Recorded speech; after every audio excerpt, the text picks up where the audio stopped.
9 বছরের এক বালক দাঁড়ায় বলেন, বাদশাহ বেয়াদবি ক্ষমা করবেন, যদি অনুমতি দেন আপনার জবাব আমি দিব ইনশাআল্লাহ। আলেমরা সব আশ্চর্য হয়ে গেল, বাদশাহ আশ্চর্য হয়ে গেল, কেমনে দিবে, দাও জবাব। বলে না, এত সোজা না। কি? বলে আমাকে আপনার সামনে হাজির করেন। বাদশাহ হারুন রশিদ বলে, রাস্তা করে দাও। 9 বছরের বালক সামনে দাঁড়ায়া বাদশাকে বলেন, ও বাদশাহ প্রশ্নটা আবার করেন। বলে, আমি হারুন রশিদ জান্নাতি না জাহান্নামী? বলে, জবাব তো আমি দিব। বলে, হ্যাঁ। আপনার কাছে আমার ছোট প্রশ্ন, আমি যেহেতু জবাব দিব, এই সময় আপনি বড় নাকি জবাব দেনেওয়ালা আমি বড়? বাদশাহ বলে, সাময়িক সময়ের জন্য হলেও তো তুমি বড়, তুমি জবাব দিবা। বেয়াদবি মাফ করবেন, কিছু সময়ের জন্য আমাকে সিংহাসনে বসায় দেন, আপনি নিচে নামেন। বাদশাহ হারুন রশিদ তো লুভি বাদশাহ না, আল্লাহর মোহাব্বতওয়ালা বান্দা। সাথে সাথে ওজিরে আজমকে বলে, দ্রুত নিচে আমার জন্য বিছানা করে দাও, 9 বছরের বালকের সিংহাসনে বসাও। 9 বছরের বালকের সিংহাসনে বসায় দিল বাদশাহ নিচে। বাদশাহ বলে, ও বাদশাহ আপনি নিচে বসে আছেন, প্রশ্ন করার আগে বলি, আমি 9 বছরের বালক সিংহাসনে বৈশাই পুরা উলামাদের মজলিসের মধ্যে বলে, আল্লাহ যদি কবুল করে তো এলেমের সম্মান তো এমনই হয়। এলেমের সম্মান এত বড়, বাদশা নিচে, আমি 9 বছরের বালক সিংহাসনে। এলমেরা এজাজ করদন বেহিসাব, খলকেরা দাদন জবাবে বা সওয়াব হক না দারত, দোস্তে খলকা জারেরা নিস্তে ই খসলত কে দিনদারেরা। এলেমের বড় মূল্য। 9 বছরের বালক বলে, এত বড় বাদশাকে নিচে বসাইলো, আমার উপরে বসাবার একমাত্র কারণ হলো এলেমের বরকত। এই জন্য এলেম যার অন্তরে থাকে, যার মধ্যে থাকে, বাংলাদেশের অনেক আলেম ওলামারা পর্যন্ত ভিন্ন লাইনের জানতো না, বাংলাদেশে একজন গভীর জলে বসবাসকারী এলেমের বাহাদুর বসে আছে, মুফতি আব্দুল মালিক দামাত বারাকাতুহুম।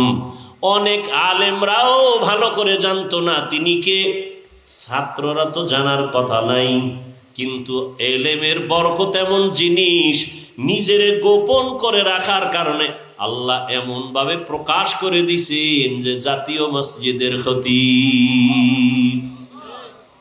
ওয়া আম্মা মান খাফা মাকাম রাব্বিহি ওয়া নাহান নাফসা আনিল হাওয়া ফাইন্নাল জান্নাতা হিয়াল মাওয়া। এই তাসবিহ পড়া যাবে না। আবু হুরায়রা রাদিয়াল্লাহু আনহুর হাদিস দেখলাম সেদিন। তাসবিহ যাবে না মানে এটা সুতা গিরা দিয়ে দিয়ে দিয়ে দিয়ে লাগাইয়া আবু হুরায়রা এটারে টানে। তাসবিহ পড়া যাবে না, এটা বেদাত। যাই হোক, আমরা তর্ক যাই না, কারণ তর্ক না করার কারণে আমরা প্লাস পয়েন্টে আছি। তাবলীগ কমতেছে না বাড়তেছে? বলেন, আমাকে তর্কের দরকার দেখি।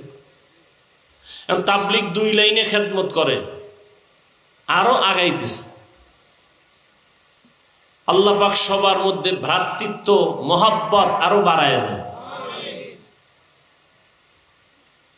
মাদ্রাসা বেশি হয়েছে, ফায়দা কম হয়েছে না বেশি? বেশি। উজানির বিরোধিতা করার কারণে লোক আগের থেকে অনেক কমতেছে না? হ্যাঁ, তা টেনশন কেন? তুমি বলো, আরো বলো, গলা ভাঙলে বলো, রংসা খাওয়াই, কত বড় বলো, তোমারে আল্লাহ এজন্য বানাইছে কিনা দেখো।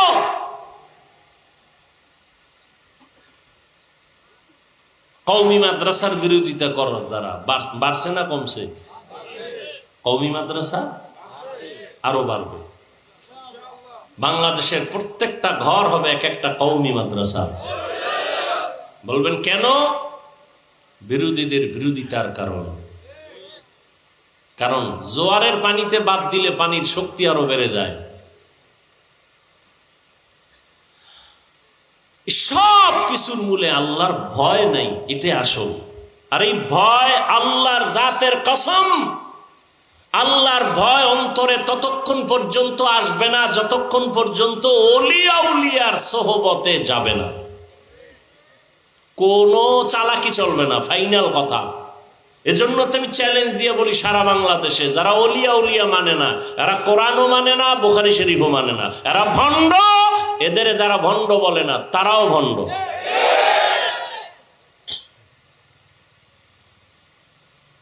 বাদশাহ হারুন রশিদ বুজুর্গ মানুষ,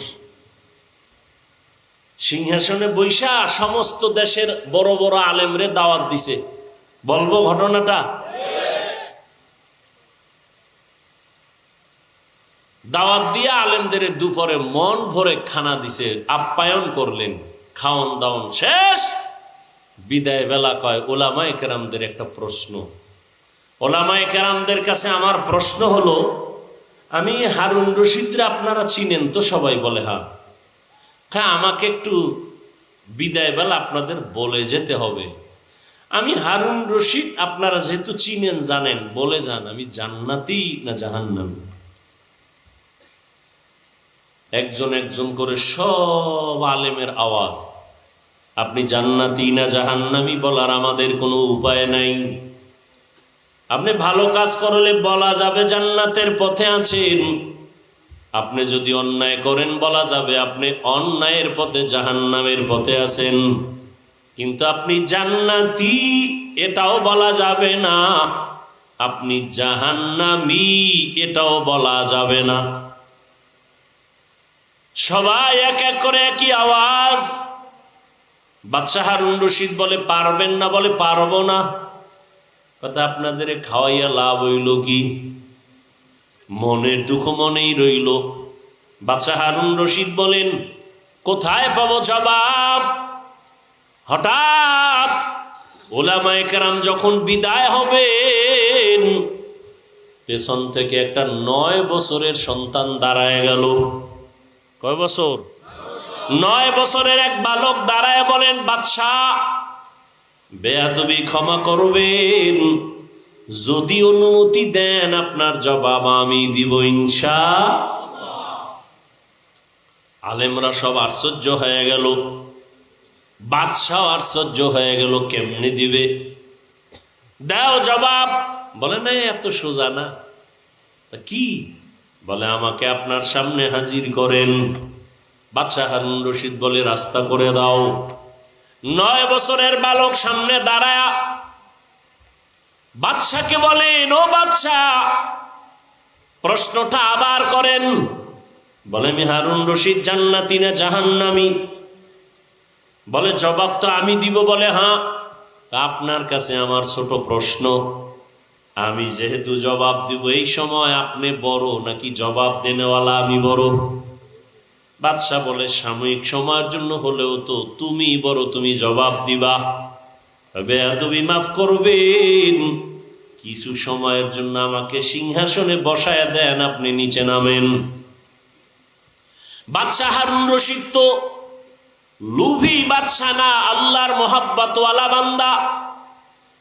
সাথে সাথে ওজিরে আজমকে বলে দ্রুত নিচে আমার জন্য বিছানা করে দাও, 9 বছরের বালকের সিংহাসনে বসাও। 9 বছরের বালকের সিংহাসনে বসায় দিল বাদশাহ নিচে। বাদশাহ বলে, ও বাদশাহ আপনি নিচে বসে আছেন, প্রশ্ন করার আগে বলি, আমি 9 বছরের বালক সিংহাসনে বৈশাই পুরা উলামাদের মজলিসের মধ্যে বলে আল্লাহ যদি কবুল করে তো এলেমের সম্মান তো এমনই হয়। এলেমের সম্মান এত বড় বাদশা নিচে, আমি 9 বছরের বালক সিংহাসনে। এলমেরা এজাজ করদান বেহিসাব, খলকেরা দাদান জবাবে বা সওয়াব হক না দারাত দোস্তে খলকা জারেরা নিস্তে ই খসলত কে দিনদারেরা। এলেমের বড় মূল্য। 9 বছরের বালক বলে এত বড় বাদশাকে নিচে বসাইলো, আমার উপরে বসাবার একমাত্র কারণ হলো এলেমের বরকত। এই জন্য এলেম যার অন্তরে থাকে, যার মধ্যে থাকে, বাংলাদেশের অনেক আলেম ওলামারা পর্যন্ত ভিন্ন লাইনের জানতো না। বাংলাদেশে একজন গভীর জলে বসবাসকারী এলেমের বাহাদুর বসে আছে, মুফতি আব্দুল মালিক দামাত বারাকাতুহুম। অনেক আলেমরাও ভালো করে জানতো না তিনি কে। ছাত্ররা তো জানার কথা নাই, কিন্তু এলেমের বরকত এমন জিনিস, নিজের গোপন করে রাখার কারণে আল্লাহ এমন ভাবে প্রকাশ করে দিছেন যে জাতীয় মসজিদের খতিব। টাকার কারণে না, কিসের কারণে? এলমেরা এজাজ করদান বেহিসাব খলকেরা দাদান জবাবে বা সওয়াব। ভাই ছাত্ররা, মানুষের কাছে প্রকাশ হওয়ার জন্য ফেসবুক চালাও, মানুষের কাছে প্রকাশ হওয়ার জন্য মিডিয়া ব্যবহার করো। যদি মানুষের কাছে দামি হতে চাও, নিজেকে গোপন করো। আল্লাহ চোখের সামনে দেখায় দিলেন দৃষ্টান্ত। আর কি চাও? যে আব্দুল মালিক সাহেবকে জীবনে ওয়াজে দাওয়াত দিয়ে নেওয়া যেত না, কোন পাবলিক ফাংশনে তিনি নাই, সেমিনারে নাই। কোথায় আছে? গোপনে কোথায় থাকেন? মোবাইলে পাওয়া যাচ্ছে না তাকে, একটা ছোট্ট বাটন মোবাইল চালায়। আল্লাহ কোথায় নিয়ে আসেন? মন্ত্রী, উপদেষ্টা, গোষ্ঠী শুদ্ধ, তার পেছনে নামাজ আদায় করে। আল্লাহ কি দেখাবেন? আর তুমি মানুষের কাছে প্রকাশ হওয়ার জন্য, নাম ফুটানোর জন্য লাইভ দেয়। লাইভ কি দেয়? অমুক জায়গায় আছি, সমুদ্রের কিনারায়, পাহাড়ের গলির মধ্যে, বাইতুল্লাহ গিয়েও লাইভ দেয়। ফেরাউনের বাথরুমে ঢুকবো, রেডি থাকেন সবাই। এরকম বেহায়া আছে না নাই? রসুলের রওজায় গিয়া লাইভ দেয়, মানুষ কানতে কানতে বেহুশ। এই বেয়াদব এ লাইভ দেয়। ওর নিজেরও কপাল পুড়ছে, কান্না নাই, অন্যেরা কাঁদবে তাও পারে না ওরে লাইভের কারণে। আজই হজ করতে গেছে, আসার সময় বউর জন্য মোবাইল, অমুকের জন্য মোবাইল, বাস এটা হইলো বড় হাদিয়া। বিয়ার হাদিয়া তখন এটাই, জামাইয়ের হাতে মোবাইল, দ্রুত যেন সাইট কালেকশন করতে পারো, হাদিয়া দিয়ে দিলাম, যাও। আর মানকে সিফায় আটকায় গেলে তো টেনশন নাই, ফট করে বলবি যে মাত্র বিয়া একটা, আরো তো 3টা, টেনশন কি?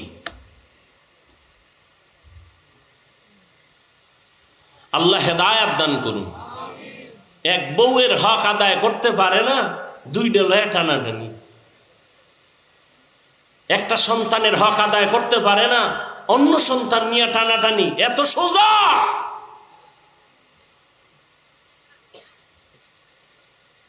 আল্লাহর ভয় বড় কঠিন।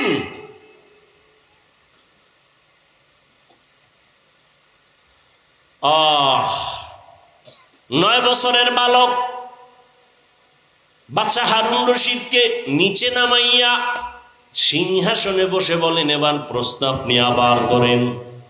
বাদশা হারুন রশিদ বলে দাও আমি জান্নাতি না জাহান্নামী? সব আলেমরা বলেছে আমি জান্নাতি কিনা বলা যাবে না, জাহান্নামী কিনা বলা যাবে না। 9 বছরের বালক বলে, আল্লাহর উপরে ভরসা করে বললাম নিশ্চিত আপনি জান্নাতি। কেমনে বলেছো? বলে আপনার থেকে একটা ঘটনা জানতে চাই, বলেন আপনার জীবনে এমন কোন অবস্থা হয়েছে কিনা? কি? আপনি চাইলেই জেনা করতে পারতেন, গুনাহ করতে পারতেন, সুন্দরী মেয়ে পাইছেন সামনে, আল্লাহর আযাবের ভয় আপনি জিনা করেন নাই, গুনাহ করেন নাই, এমন কোন ঘটনা জীবনে হয়েছে কিনা? বাদশা হারুন রশিদ বলে, একটা না, শতবার এমন অবস্থা হয়েছে, আমি চাইলেই সুন্দরী মেয়েকে দিয়া জিনার প্রলোভনে আমি পড়তে পারতাম। বহুবার হয়েছে, আল্লাহর আদালতে হিসাব দেওয়ার ভয় আমি এই গুনাহ থেকে নিজেরে গুটায় নিছি, গুনাহ করি নাই। বাচ্চা বলে, আল্লাহর উপরে ভরসা করে বললাম আপনি নিশ্চিত জান্নাতি। সব আলেমরা দাঁড়ায় গেল, আমরা পারলাম না, তুমি কিভাবে বলছো এই বান্দা জান্নাতি? দলিল দাও। বলে, দলিল আমার আল্লাহর কোরআন দিয়া নাও। ওয়া আম্মা মান খাফা মাকাম রাব্বিহি ওয়া নাহান নাফসা আনিল হাওয়া ফাইন্নাল জান্নাতা হিয়াল মাওয়া।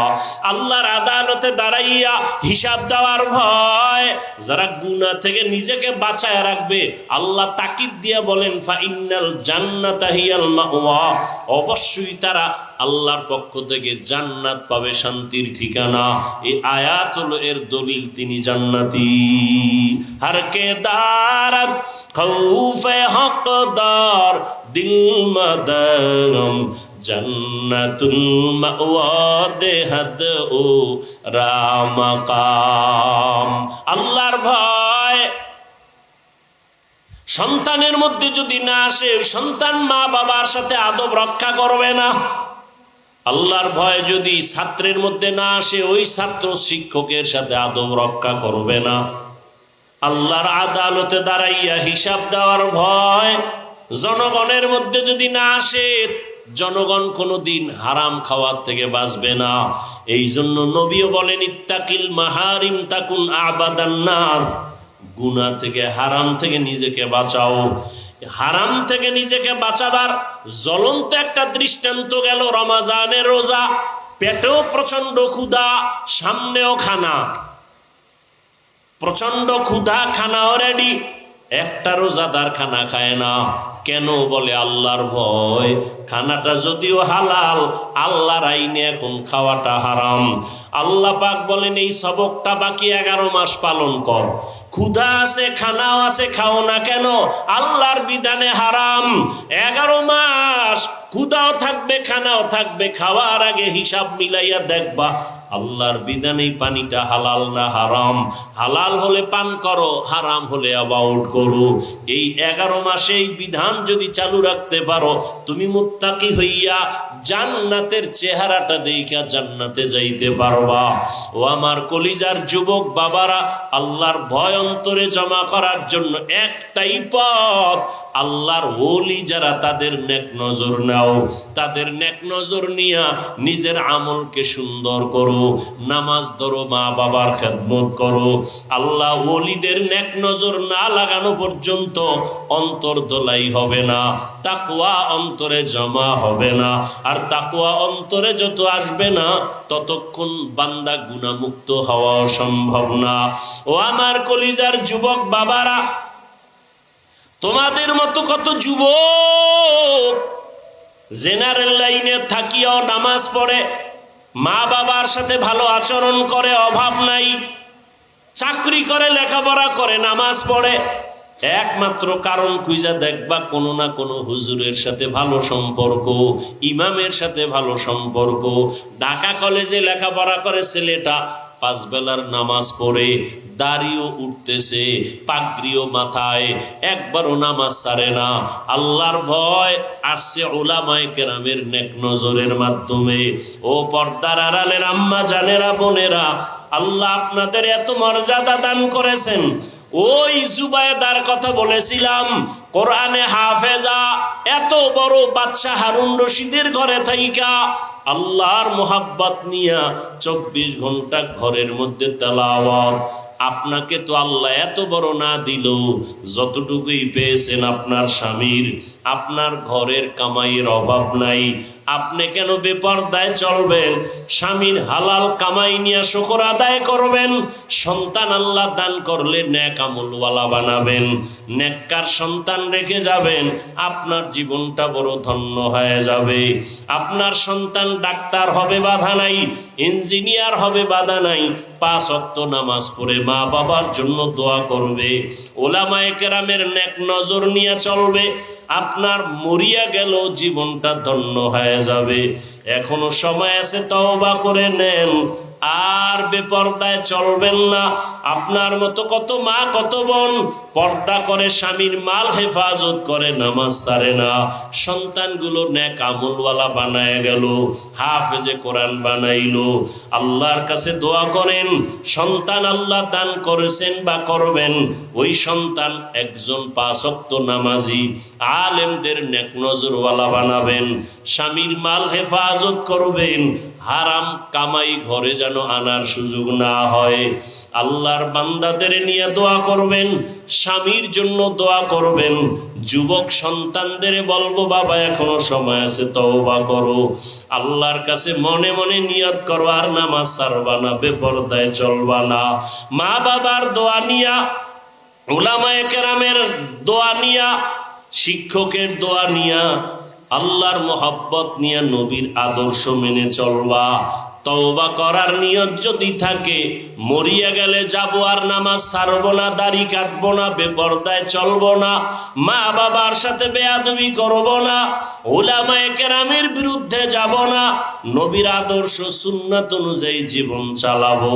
তওবা করার যদি অন্তরে নিয়ত থাকে, খাঁটি নিয়তে দুটো হাত আমার আল্লাহকে দেখায়া দাও।